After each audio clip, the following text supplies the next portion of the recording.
নয়, বিজেপি কোনো রাজতন্ত্র চালায় না, অলিগের কি নয়।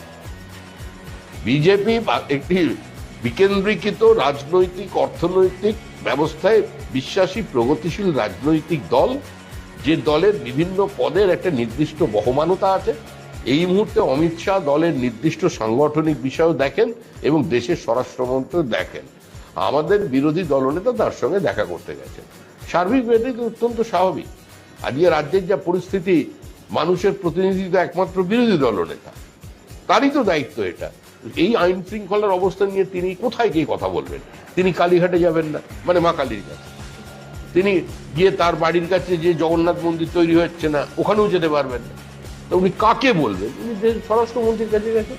এই যে আমি প্রশ্নটা যেটা ছিল যে কেন্দ্রীয় স্বরাষ্ট্রমন্ত্রীকে অভিযোগ জানালেন পেন ড্রাইভে ভিডিও প্রমাণ সহ রাজ্যের বিরোধী দলনেতা।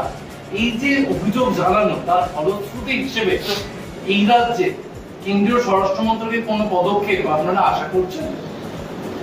দেখুন, আপনি যদি চান আমাকে পার্টি থেকে বিতাড়ন করুক এই মুহূর্তে, তাহলে আপনার এই প্রশ্নের আমি উত্তর দিতে পারি।